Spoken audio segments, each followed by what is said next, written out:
Bonjour tout le monde, je m'appelle Valérie Bouchard, je suis investisseuse immobilier au Canada et au Mexique. Je suis déménagée au Mexique en 1998 et j'ai commencé à y investir en 2008.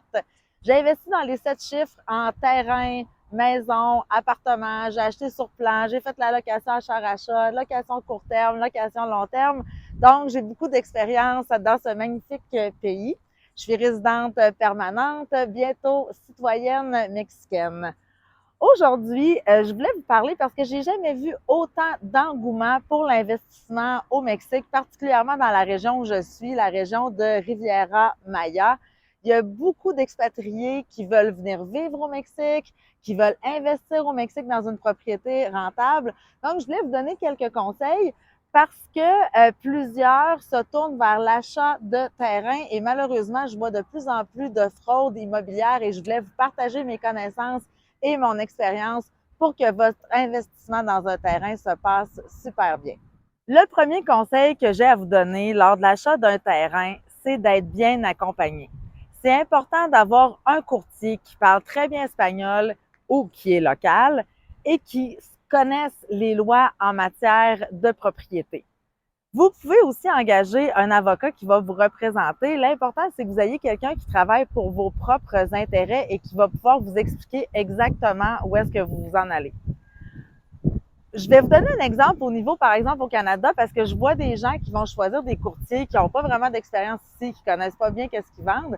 C'est comme si au Canada, vous mettiez votre argent dans les mains d'un courtier mexicain qui fait pas partie de l'OASIC, qui parle pas français ou anglais et qui connaît pas vraiment les lois canadiennes en matière de propriété.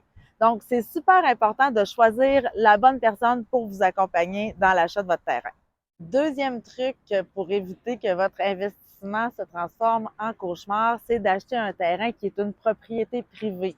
C'est-à-dire qu'il y a des titres, un propriétaire qui peut être vendu par le propriétaire et sur lequel vous pourrez construire.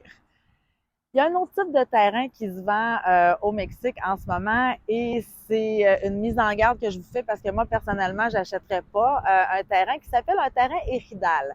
Un terrain éridal, c'est en fait un terrain qui appartient au gouvernement et qui est accordé à un éridatario, une personne qui sera responsable de s'occuper du terrain pour des buts spécifiques, normalement liés à l'agriculture et à l'élevage. Donc, l'éridatario n'est pas propriétaire du terrain et par conséquent ne peut pas le vendre. Les terrains éridales qui appartiennent au gouvernement sont gérés par 3 organismes. L'Assemblée éridale, le commissaire éridal et le comité de surveillance. Donc, c'est illégal pour l'éridatario de vendre son terrain puisque ça ne lui appartient pas.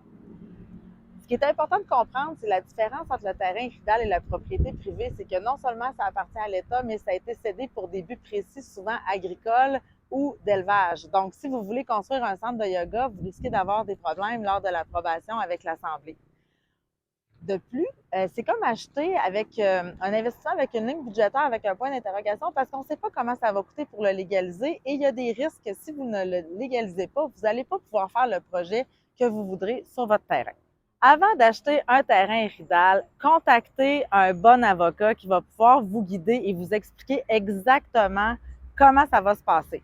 Vous pouvez aussi nous contacter, ça va nous faire plaisir de vous mettre en communication avec des personnes fiables et professionnelles.